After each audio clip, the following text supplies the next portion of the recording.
다음은 우리 더불어민주당의 김영환 의원님 질의해 주시기 바랍니다.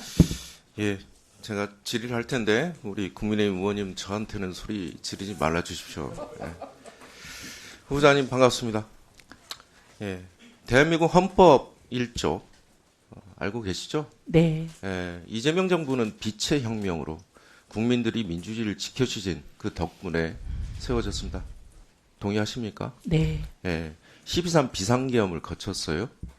제가 후보자님 과거 발언들을 좀 한번 살펴보니 후보자님의 과거가 후보자님의 지금 현재를 구하지는 못할 것 같아요. 처절한 반성이 좀 필요한 것 같습니다. 예, 후보자님이 이렇게 좀 언급을 하셨어요. 비상계엄은 대통령 고도의 정치행위로 헌법 법률 위반이 아니다. 이진관 판사 법정 선고 판결문 보셨어요? 네, 사실 예, 현재 12.3 탄핵 판결문을 보고 제가 많은 생각을 했고 저의 잘못된 생각들을 그때 알게 됐습니다. 네, 그 23년 받았어요.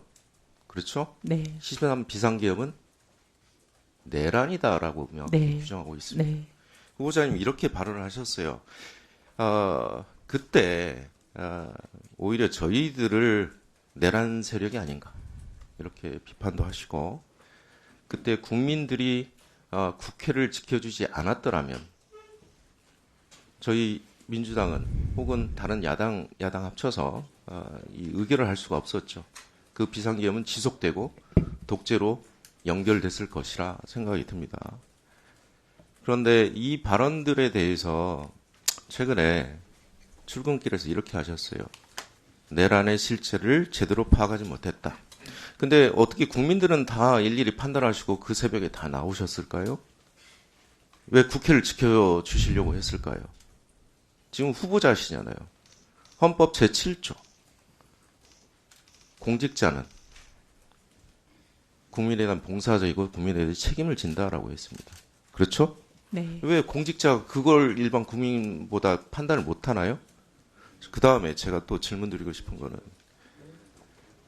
정당에 속해 정치를 하면서 당파성에 매몰돼 사안의 본질과 국가 공동체가 처한 위기의 실체를 놓쳤다. 위기는 보셨어요?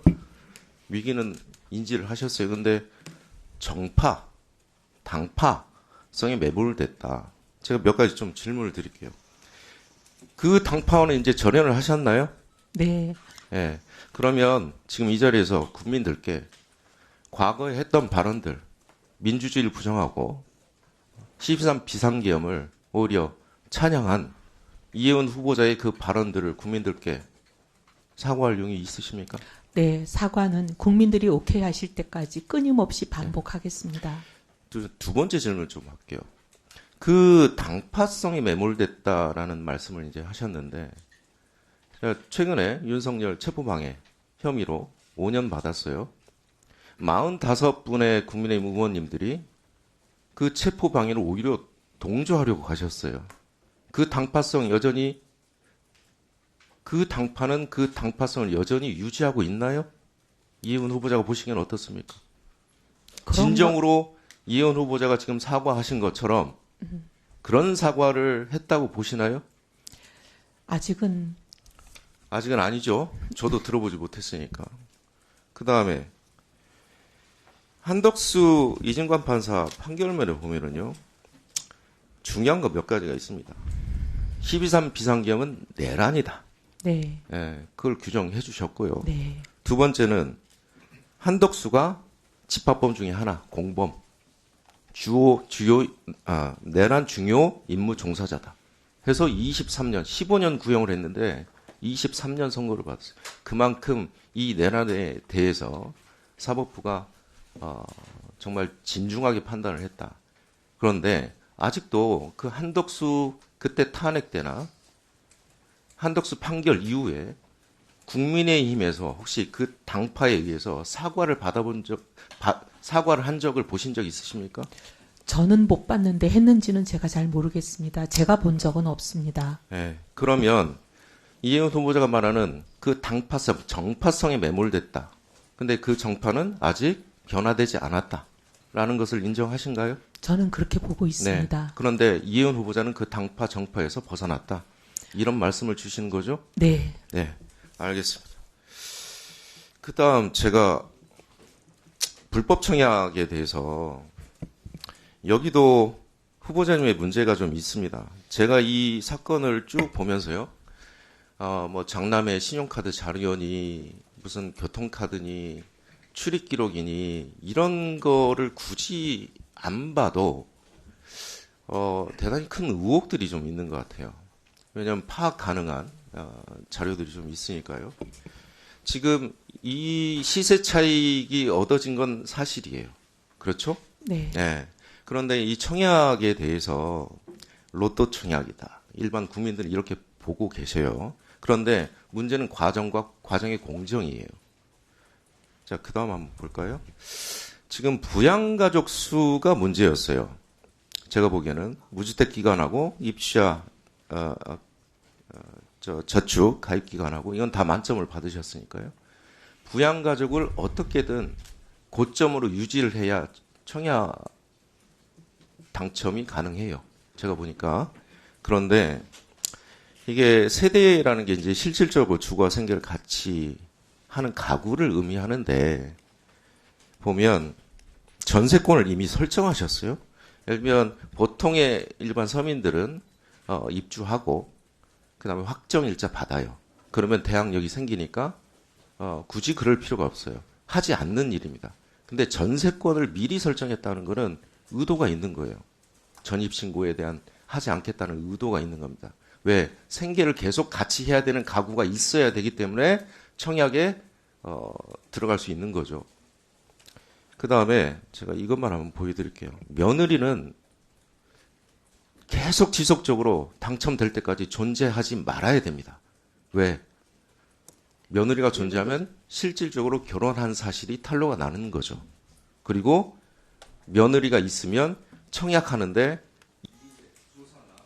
에 의해서 다 밝혀질 거거든요. 그렇기 때문에 며느리가 존재하면 안 돼요. 이 과정에서. 며느리가 다행히도 에너지 캐시백을 신청을 했어요. 그래서 이 가구만 독특하게 전력 사용량이 나왔어요. 자, 전입 신고할 때와 온 가족이 또 전입 신고를 하죠. 며느리가 또 나가죠.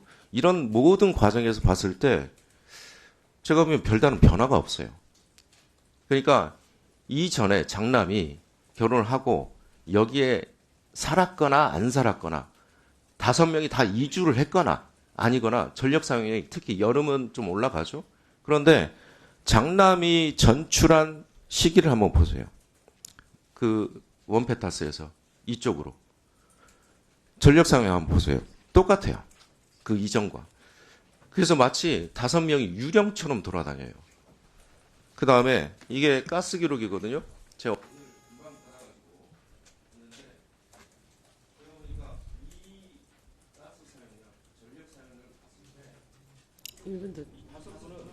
여기에 존재하지 않았어요.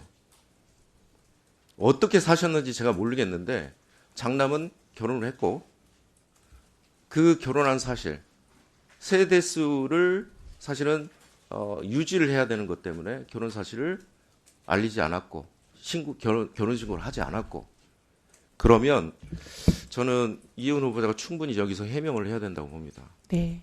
청약을 위해서 사실은 주택법 위반입니다. 이거. 한번 해명해 주세요. 네, 네. 사실은 제가 이제 이런 얘기를 공개적으로 하게 되지 않기를 간절히 바랬는데 일이 이렇게 된 이상 저희 가족 얘기를 할 수밖에 없는 상황인 것 같습니다. 혼례를 올렸습니다. 2023년 12월에.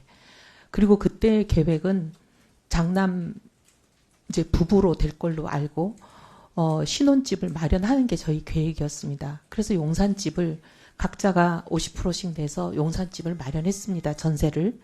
그런데 혼례를 올리고 곧바로 좀 문제가 생겼습니다. 두 사람의 관계가 깨어진 상황이라 최악으로 치달았습니다.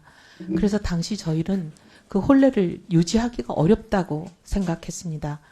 그리고 하여튼 여러 가지 좀 복잡한 일이 많았습니다. 사돈댁께도 너무 죄송한 일이지만 제가 이런 얘기를 공개적으로 국민들 앞에서 하는 것을 용서해 주시기를 바라면서 말씀을 드립니다. 그래서 장남은 당시로서는 그럴 수가 없는 상황이었습니다. 저희와 함께 이제 계속 있을 수밖에 없는 상황이었고 저희와 함께 간다고 저희는 생각했습니다. 그리고 아까 전력 사용량 얘기를 하셨는데 네, 8월, 9월 2달 동안 있었습니다. 근데 9월은 한 23일까지 있었고요. 근데 8월은 저희가 또 가족여행을 10일간 떠났었습니다. 그리고 그래서 8월 사용량과 9월 사용량을 보시면 8월과 9월이 2배 정도 차이가 납니다. 전력량이. 근데 저희는 이제 5가족이 어떤 거기 있다 보니까 이삿짐은 아까 우리 차규근 의원님께서 이사를 했다면 무슨 계약서 같은 걸 내라 그러셨는데 저희가 이제 제출을 했는데 의원님께 다시 또 제출을 하겠습니다. 그때 당시 이삿짐 계약서를 보면 네. 네.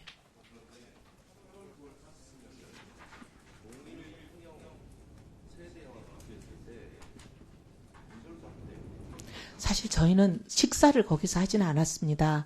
왜냐하면 뭐 가재도구를 가지고 많이 갈 수 없는 상황이었습니다.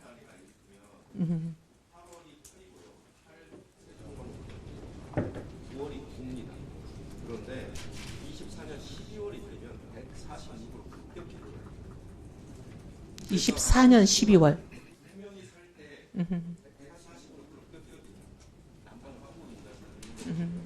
그런데 8월, 9월은 8구밖에 안 돼요. 그러면 전력 사용량하고 가스 사용량을 같이 비교해 보면 데이터가 일치하지 않습니다. 이혜훈 후보자 주장을 제가 그 가설을 받아들인다고 하더라도 네. 탄핵됩니다. 아, 근데 가스는 여름에는 의원님 잘 사용하지 않습니다. 네, 네. 근데 저희는 9월에 예. 네. 의원님 저희는 9월에 그 용산을 떠난 걸로 말씀드리겠습니다. 그래서 8월, 9월밖에는 저희가 거기 있지 않았습니다. 아, 저는 지금 깜짝 놀랐습니다. 자, 김영환 의원님, 나중에 추가 질의하시기 바랍니다. 전 지금 깜짝 놀랐습니다. 제가 너무 깜짝 놀랐던 게 어제 뭐 기자가 저한테 그 자료 제출에 대해서 말씀하시길래 그 자료를 안 원펜타스 관련돼서 자료를 안 내실 경우에는 그 후보자가 그 아들 부부가 결혼을 했지만은 사이가 안 좋아서 우리 떨어져 있다가 그래서 지금은 뭐 사이가 원만해져서 같이 산다라고 답변할 수도 있는 거 아니냐라고 저는 그냥 기자에게 그냥 그렇게 얘기한 건데 오늘 후보자 답변이 이렇게 나오는 거 보고 너무 깜짝 놀랐습니다. 아,